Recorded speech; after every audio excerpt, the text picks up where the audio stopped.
The next game is at the MCG. It's at 1:05 p.m. And as I've mentioned on the previous pod, I'm loving these 1:05 p.m. games. The Richmond Tigers up against the Hawthorn Hawks. Really just a pride battle here. There's a couple of pride battles going on.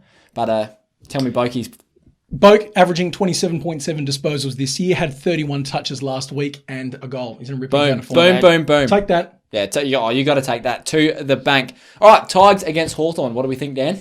I don't know, mate. I think we can relatively whip through these games where teams aren't going to play finals quite quickly. No, they're some of the best ones, man. Well, I mean, look, Richmond still could anyway. But I'm going to tip Hawthorn. Richmond, the heavy underdogs. I'm going to tip Hawthorn here. Well, I mean, the Tigers, they've been bad for the back half of the year, really, haven't they?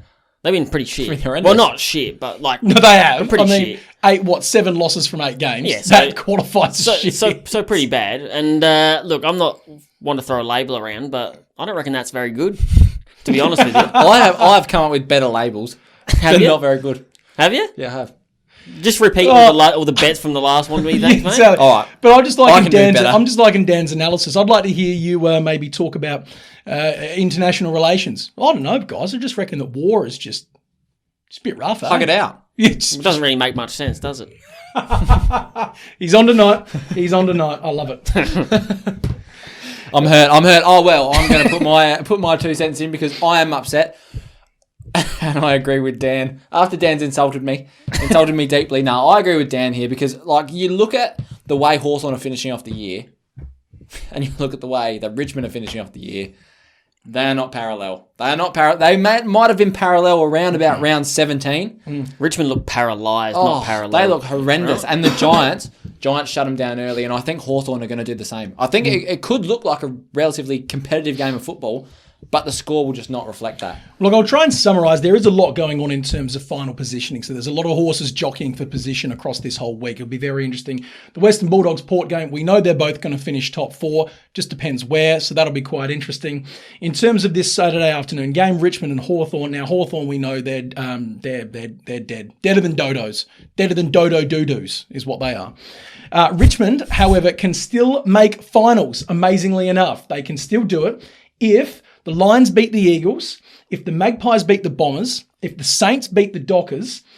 Richmond need to win by at least 10 goals, and Collingwood need to make sure that they beat the Bombers by something like 61 points. So they're not making finals. Let's be real. They're not making finals. I can make that call right now. If they make a final, I'll snorkel a wine bottle on the next pod. Can you just do it anyway? Please do it anyway. I probably will. Look, it's not going to happen. Grand final. Tigers saying farewell to triple premiership star David Asprey after 150-odd games. He's about 30, 31, something like that. I was genuinely a bit surprised by that. I thought he had a couple of years. But then again, he's climbed the mountain enough times. What more does man need to do? He's not winning a Brownlow anytime soon. Realised what the next couple of seasons could look like losing again. Thought, don't want to borrow this. Well, Richmond's back. Richmond's back line. When you're on top, mate. Exactly. That's what great people have told me. Quit at the top, and that's that. Look, Richmond's backline is going to cop it in the ring for the next 2 to 3 years, let's be honest, and he didn't want to bar of it, and more power to him. Blaming respect. Hawks this year, no one retiring currently out of this current crop, except for, of course, they've said goodbye to Tom. I can't decide which club I'm in love with at the moment. Who's paying me the most money? Scully. And Penis Patton, he's no longer with us as well. So we do big rip. You can't do that to the bus. Big rip. Hawks interestingly, are leading the league in disposals at the minute. That's very interesting to me, and they're second in tackles. That's big. I wouldn't expect that. No, I'm very surprised. This Clarko farewell tour is certainly working wonders. Weren't they 2 hallmarks of Sam Mitchell's game? Something like that. Interesting. Very, very, very interesting. No Cochin either for Richmond. So bow. So their midfield is literally just like Short and Graham. And what are Richmond playing for?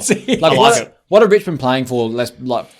Being real, they're not going to make finals. They know they're not going to make finals. No. Their finals was last week, and they are really temperamental. They're just such a temperamental team. Like when the chips are down, they are down. When the chips are up and they're playing good footy, all is happy. Hawks won the 39. Can you two please give your bets? I'm sick of talking. All right. You haven't talked at all. Here's a nice bet. We've got Shy, Big Baby, Bolton. Nothing to say, mate. The old Thunder Bolton. Yep. We've got Jack. Oh. Well, what's he doing? What Bolton for what? 13 behinds in a quarter. 7 tackles in the first 5 minutes. 15 goals. 15 touches, baby. 15 touches. We've got jumping Jack Graham. Don't know why I said jumping Jack Graham. Couldn't think of a J.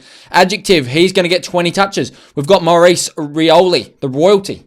He is just royalty. Anytime goal. And Tyler Brockman, the old Kent Brockman, anytime goal. That is paying $6.30.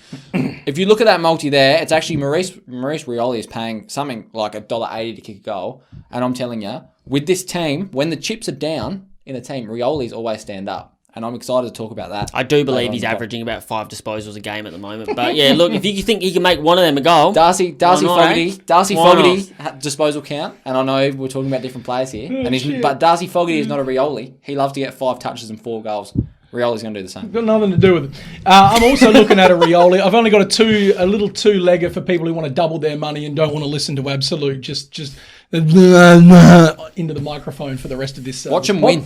Watch him win. I'm looking at Daniel Rioli to get 15 disposals. Is that So what we've got a cousin battle on our hands. We've got a cousin battle. I'm looking at Daniel. Go Maurice. I'm looking at Daniel Rioli to get himself 20 disposals for this game. I'm thinking that the big outs through the Tigers midfield is going to require second stringers like himself to stand up. And last week he had 22. The week before he had 24. So I'm really thinking that he can get that done. And he had 20 the previous week. So he's 3 from 3 in weeks there. And the other one being Jaden Short, I'm liking for 25 disposals. Again, big outs in the Richmond midfield. He's been standing up the last couple of, the last month pretty much.